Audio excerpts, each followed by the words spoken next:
guys, jumpa lagi dengan saya Yusrul Hana. Nah, kita akan meneruskan video dari aku minggu lalu. Alangkah baiknya kita harus mengetahui konsep dasar sumber belajar. Apa yang dimaksud dengan sumber belajar? Isinya apa saja? Nah, itu akan kita bahas pada video kali ini. Untuk pengertian sumber belajar itu sendiri adalah segala sesuatu yang mendukung terjadinya proses belajar, termasuk sistem pelayanan, bahan pembelajaran, dan lingkungan yang dapat digunakan baik secara terpisah maupun terkombinasi, sehingga mempermudah anak didik dalam mencapai tujuan belajar kompetensi yang harus dicapainya. Selanjutnya, segala sesuatu yang fungsional dapat dimanfaatkan dan digunakan untuk menunjang, memelihara, dan memperkaya proses pembelajaran. Dapat berupa benda nyata, model, media cetak, media audio visual, keadaan sekitar, proses, prosedur, dan sebagainya. Selanjutnya, fungsi sumber belajar. Fungsi sumber belajar ini yang utamanya adalah untuk memperbaiki, memelihara, dan meningkatkan kualitas pembelajaran yang sedang dilaksanakan. Contohnya, kita mendapatkan feedback dari siswa kita tentang kualitas pembelajaran yang sedang dilaksanakan. Ternyata dapat respon yang seperti ini. Nah, itu bisa menjadi evaluasi materi yang kita gunakan itu efektif atau tidak. Selanjutnya, fungsi sumber belajar. Yang pertama, meningkatkan produktivitas pembelajaran. Yang kedua, memberikan kemungkinan pembelajaran yang sifatnya lebih individual. Yang ketiga, memberikan dasar yang lebih ilmiah terhadap pembelajaran. Yang keempat, memungkinkan belajar secara seketika. Yang kelima, memungkinkan penyajian pembelajaran yang lebih luas. Yang keenam, menembus batas jam pelajaran formal. Yang keenam, mendorong dinamika dan kegiatan belajar mandiri siswa. Yang ketujuh, memelihara iklim akademis dalam proses pembelajaran. Yang kedelapan, mengatasi keterbatasan guru. Yang kesembilan, memperluas pemahaman dan wawasan siswa. Yang terakhir, antisipasi proaktif terhadap perkembangan. Apa sih kegunaan sumber belajar itu?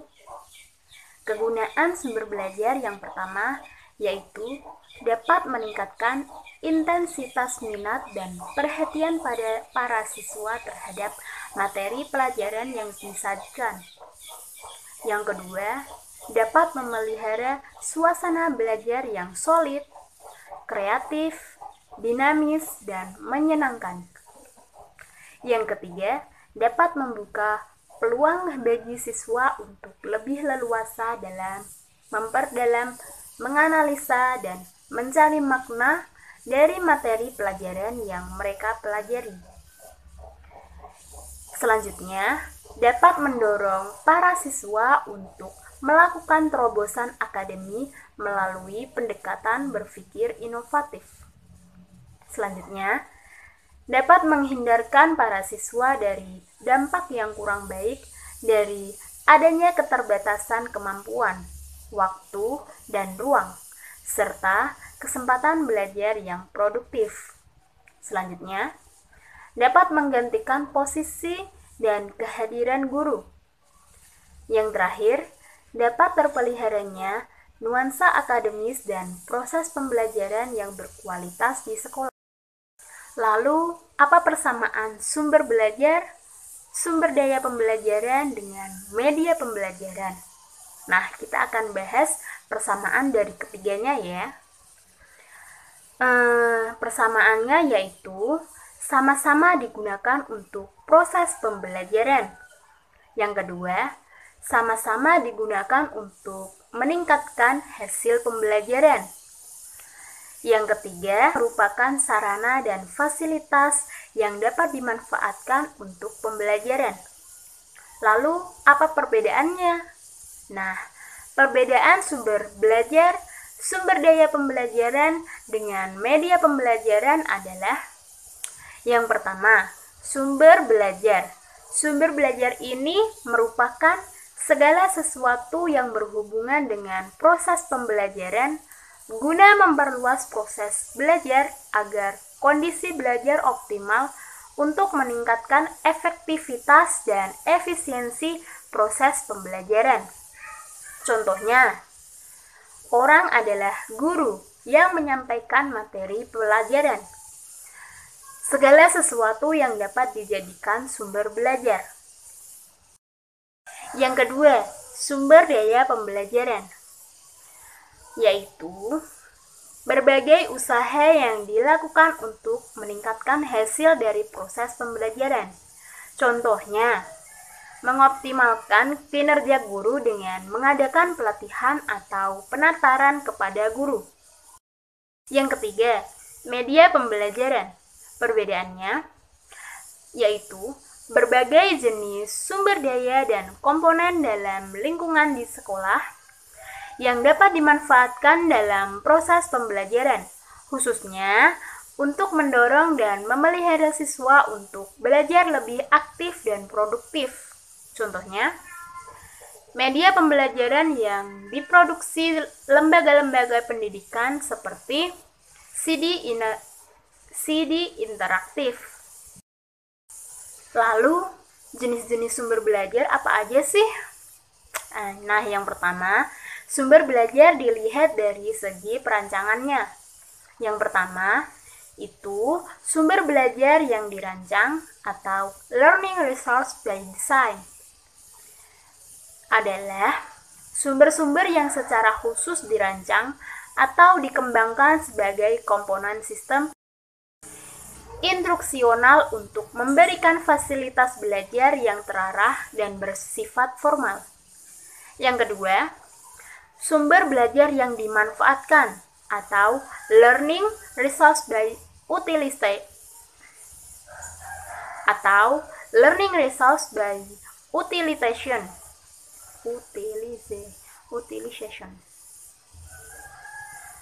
atau learning resource by utilization, yaitu sumber belajar yang tidak didesain khusus untuk keperluan pembelajaran dan keberadaannya dapat ditemukan, diterapkan, dimanfaatkan untuk keperluan pembelajaran sumber belajar yang ada di masyarakat. Selanjutnya, jenis sumber belajar secara umum, yaitu 1. Ada pesan. Pesan adalah selanjutnya jenis sumber belajar secara umum. Antara lain, yang pertama, pesan, yaitu informasi yang harus disalurkan oleh komponen lain berbentuk ide, fakta, pengertian, data.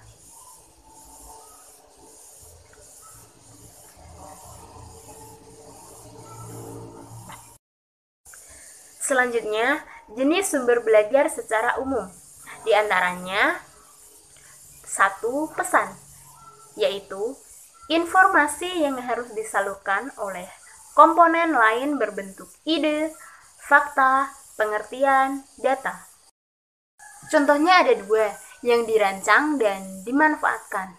Yang dirancang contohnya bahan-bahan pelajaran, sedangkan yang dimanfaatkan adalah cerita rakyat. Yang kedua, orang, yaitu orang yang menyimpan informasi tidak termasuk yang menjalankan fungsi pengembangan dan pengelolaan sumber belajar. Contohnya, Yang dirancang contohnya adalah guru, sedangkan yang dimanfaatkan contohnya narasumber. Yang ketiga, bahan, yaitu sesuatu yang disebut software yang mengandung pesan untuk disajikan melalui pemakaian alat. Contoh yang dirancang adalah transparansi, sedangkan yang dimanfaatkan adalah relief. Yang keempat, peralatan, yaitu sesuatu bisa disebut hardware yang menyalurkan pesan untuk disajikan yang ada di dalam software. Contohnya, yang dirancang adalah OHP. Sedangkan yang dimanfaatkan contohnya generator. Yang kelima, teknik atau metode, yaitu prosedur yang disiapkan dalam mempergunakan bahan. Contohnya ada dua, yang dirancang dan dimanfaatkan. Yang dirancang contohnya bahan-bahan pelajaran, sedangkan yang dimanfaatkan adalah cerita rakyat. Yang kedua, orang, yaitu orang yang menyimpan informasi tidak termasuk yang menjalankan fungsi pengembangan dan pengelolaan sumber belajar. Contohnya, yang dirancang contohnya adalah guru, sedangkan yang dimanfaatkan contohnya narasumber. Yang ketiga, bahan, yaitu sesuatu yang disebut software yang mengandung pesan untuk disajikan melalui pemakaian alat. Contoh yang dirancang adalah transparansi, sedangkan yang dimanfaatkan adalah relief. Yang keempat, peralatan, yaitu sesuatu bisa disebut hardware yang menyalurkan pesan untuk disajikan yang ada di dalam software. Contohnya, yang dirancang adalah OHP.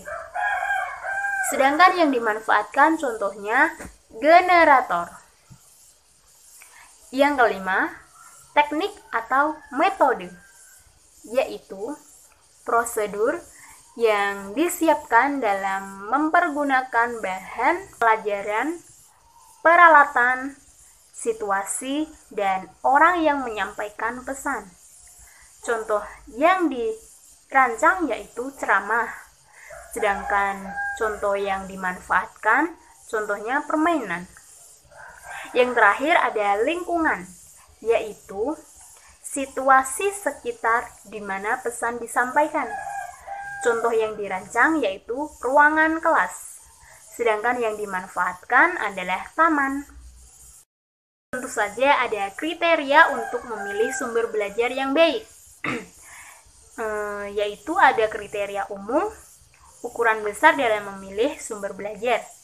Yang pertama harus ekonomis, yang kedua harus praktis, yang ketiga mudah diperoleh, yang keempat fleksibel, dan yang terakhir komponen-komponen harus sesuai dengan tujuan. Selanjutnya ada kriteria berdasarkan tujuan. Yang pertama, harus dapat memotivasi. Yang kedua, memberikan pengajaran. Yang ketiga, penelitian. Yang keempat, memecahkan masalah. Dan yang terakhir, presentasi. Ditekankan sumber sebagai alat, metode atau strategi penyampaian pesan. Lalu, bagaimana strategi merancang sumber belajar itu? Nah, kita dapat melakukan strategi diantaranya. Yang pertama, mengidentifikasi karakteristik sumber belajar yang akan digunakan. Yang kedua, sumber belajar yang digunakan harus disesuaikan dengan tujuan pembelajaran. Yang ketiga, sumber belajar yang digunakan harus disesuaikan dengan kemampuan guru. Yang keempat, sumber belajar yang digunakan harus sesuai dengan kebutuhan siswa. Tentunya ada banyak model penggunaan sumber belajar. Yang pertama, guru secara penuh atau total teaching. Itu posisi guru hanya sebagai fasilitator dalam pembelajaran. Yang kedua, sumber-sumber utama, atau major resource. Itu posisi guru hanya memperjelas dari sumber-sumber yang digunakan. Selanjutnya, pelengkap atau supplement view. Posisi guru lebih banyak sebagai sumber informasi. Sekian yang dapat saya sampaikan, kurang lebihnya saya mohon maaf. Wassalamualaikum warahmatullahi wabarakatuh. Dadah.